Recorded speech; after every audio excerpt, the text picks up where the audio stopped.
આ સાંભળીને એવું લાગે, and I want all of your stacks on this, કે જો સરદાર પહેલા પ્રધાનમંત્રી બન્યા હોત ભારતના, તો સ્થિતિ શું હોત, તો ચિત્ર કેવું હોત?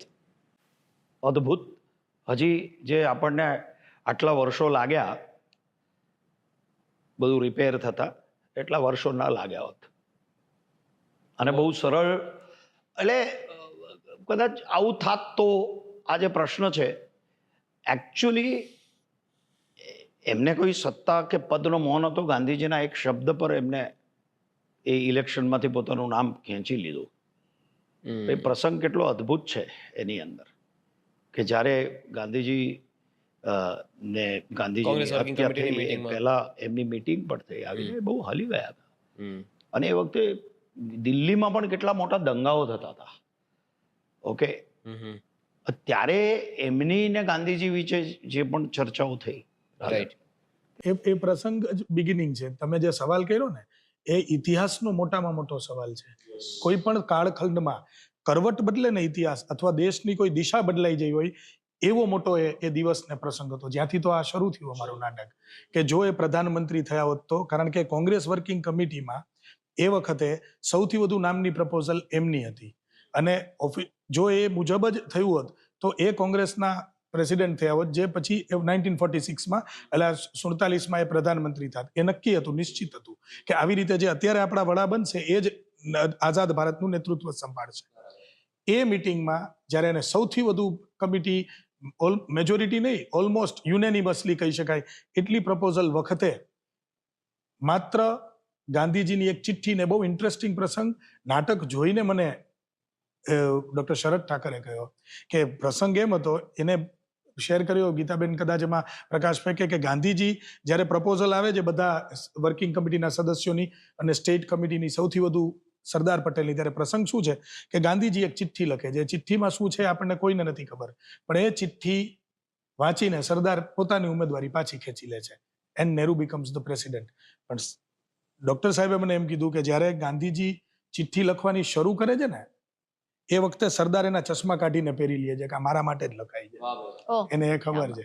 અને એ ચિઠ્ઠી સીધી એને આવે છે, વાંચે છે, એના ખિસ્સામાં મૂકે છે. અને આ જેને કહેવાય ને કે વેરી વન્ડરફુલ, કે કઈ રીતે વર્ણવું, આ આપણા ઇતિહાસનો ટર્નિંગ પોઈન્ટ હતો સર એ દિવસે. એટલે જ મારા પ્લેનું બિગિનિંગ એ છે, તમને શરૂઆત ત્યાંથી થાય છે. હા, કે આ ટર્નિંગ પોઈન્ટ ને પછી એને આ કામ કર્યું. તો અને કેટલા he knew every step in advance, કે આ લખાઈ રહી છે ચિઠ્ઠી મારા માટે છે, પછી મારો ધર્મ તો મારે આ જ નિભાવવાનો છે.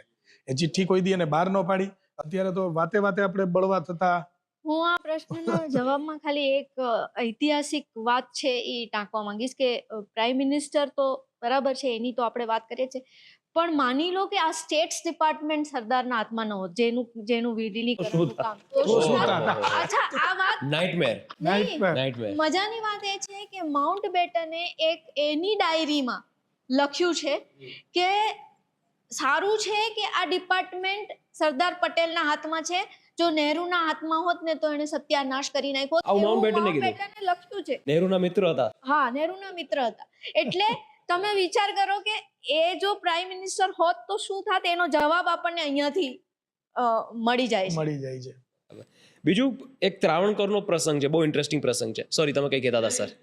ઓકે, ત્રાવણકોરનો બહુ ઇન્ટરેસ્ટિંગ પ્રસંગ છે. એક 25 વર્ષના છોકરાએ કરેલો છરીથી ઘા, કે જેને આખા સાઉથ ઇન્ડિયાની ડેસ્ટિની બદલી નાખી. કે સાઉથ ઇન્ડિયાના મહારાજા હતા, કેરલાના મહારાજા, ત્રાવણકોરના મહારાજા પદ્મનાભ. હા, અને એમના દિવાન હતા સીપી રામાસ્વામી. સીપી રામાસ્વામીની ઈચ્છા હતી કે પાકિસ્તાન સાથે જોડાય, અને બધી ડીલને બધું ફાઇનલ કરીને બેઠા હતા. અને ત્યારબાદ એમના પર અટેક થાય છે, અને ત્યારબાદ પ્રકરણ પણ અમે લેવાના હતા નાટકમાં, એ પુસ્તકમાં છે, પણ લેન્થના લીધે અમે લોકોએ, કારણ કે એટલું બધું કરીએ ને કે આના મિનિમમ 3 ભાગ થાય જો ખરેખર ડિટેલ કરવા જઈએ તો.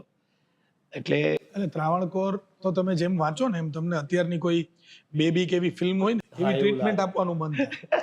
હા, જો આખું ત્રાવણકોર બહુ ડિટેલમાં એકદમ વિગતવાર પ્રસંગ જણાવો. અમે આમ છાતી પર પથ્થર રાખીને એ પ્રસંગ, અને એકચ્યુઅલી ખરેખર મને તો એવું લાગે છે કે આ નાટક થયું ને એમાં ક્યાંક સરદારની ચેતના કામ કરી, કે આ નીમટ્રી ને ભૂમિબેન ને ધનરાજભાઈ જેવા પ્રોડ્યુસર મળે જે આટલું મોટું કરે, વિરલભાઈ જેવા ડિરેક્ટર છે કે જેમણે આ અઘરું હતું, બહુ અઘરું હતું, મારા માટે પણ બહુ અઘરું હતું. અને અમે લોકો બહુ ઝઘડતા કે આ લાઈન કેમ કાપી, આ ના કપાય. કારણ કે મારું એની સાથે આટલું બધું રિસર્ચ કરેલું, આ બી તમને તો એવું જ લાગે ને કે બધું રાખવા જેવું જ છે, બધું રાખવું જ જોઈએ. જોઈએ. અને મનોજ જોશી જેવા એક્ટર મળે, આ આખું જે કોમ્બિનેશન થયું ને, એટલે મનોજની એક્ટિંગ વિશે હું તો શું કહું, એટલે એ તો છે જ, પણ એ એક દ્રશ્યમાં ખાલી હાથના ઈશારાથી જે કરે છે ને એમાં તાળીઓ આવે છે. એટલે સંવાદો પર તાળીઓ આવે તો સમજી શકાય, પણ એ જેસ્ચર પર તાળી આવે. પણ જેમ I would totally agree with Gitaben કે બે વસ્તુ એનામાંથી હું તમને આમાં જોડીશ. એક તો એટલું બધું હતું that I had to be cruel at some time to cut something. કારણ કે જો એ કૃતિને અન્યાય થાય, જો હું એટલી બધી લાંબી કરું કે પછી લોકોને બોરિંગ લાગે, એટલે એમાં કેટલું હૃદય ઉપર પથ્થર રાખીને ગીતાબેનની નારાજગી, સંઘર્ષ, અમારા સંવાદો, મનોજભાઈનો એક point of view, he is સચ a strong believer of certain things અને સ્ટ્રોંગ હેડેડ પર્સન. વચ્ચે દિગ્દર્શક હતો, એક બાજુ લેખિકા, એક બાજુ અભિનેતા અને વચ્ચે દિગ્દર્શક. એટલે આ પણ લઈ શું આવો. હાલ થયા છે હા, એટલે મેં પછી પાછું બ્લડ રિપોર્ટ ને એ પણ કરાવ્યો મારો. એટલે મેં કીધું આમાં કોલેસ્ટ્રોલ વધી ગયું હોય, કોઈ મને લિટરલી આખું શો રિલીઝ થઈ ગયું ને પછી, કારણ કે એટલું બીપી વધી ગયું હોય. કારણ કે બીજી બાજુ એક કમર્શિયલ ડિમાન્ડ હોય કે અમુક લેન્થથી વધારેનું પ્લે ના ચાલે, અને બીજી બાજુ આઈ વોઝ આન્સરેબલ નહીં, પણ હું કેના માટે બનાવી રહ્યો છું. ધનરાજ નથવાણી ને ભૂમિ નથવાણી આની પાછળ છે. નીમટ્રી પ્રોડક્શન, જેને રાજાધીરાજ બનાવ્યું છે, એક લેવલ ઓફ પ્રોડક્શનની અપેક્ષા છે બધા માટે કે રાજાધીરાજના મેકર્સનું આ બીજું પ્લે છે. રાજાધીરાજે મ્યુઝિકલ્સની દુનિયા બદલી નાખી.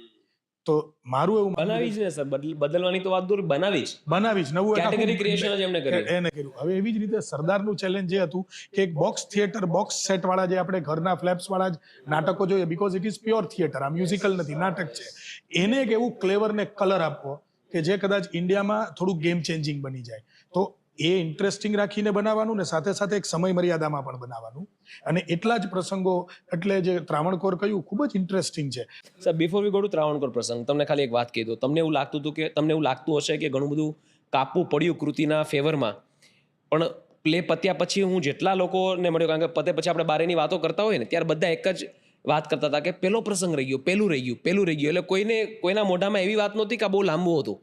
લોકોને અફસોસ હતો કે આ રહી ગયું. એ તો કે એમની સાથે જો 4 કલાકની લોકો ધુરંધર જોઈ શકતા હોય પિક્ચર, અને જો સત્વશીલ નાટક હોય, ઓકે, તો લોકો જુએ જ છે.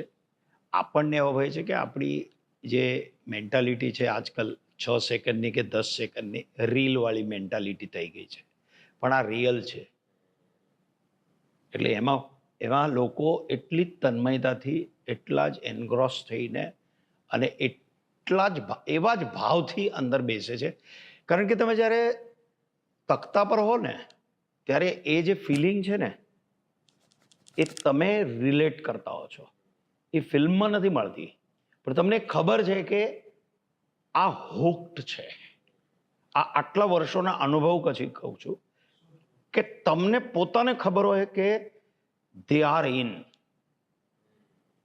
અને તમને જરા પણ આમ તેમ, એટલે તમને ફીલ થાય.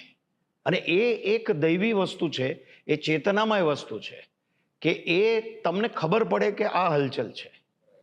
પણ તમે જ્યારે તખ્તા પર હો, અભિનેતા જ્યારે તખ્તા પર હોય ને, ત્યારે કંટ્રોલ જે હોય ને ભાવ વિશ્વનો, એ સત્યતાનો, એ એમના સમર્પણ ભાવનો, કારણ કે એ પાત્રની મહાનતા છે કે એ બધા જ પ્રસંગો, આ ખબર નથી આપણને યાર, એટલે એ ભાવથી જ જુએ છે.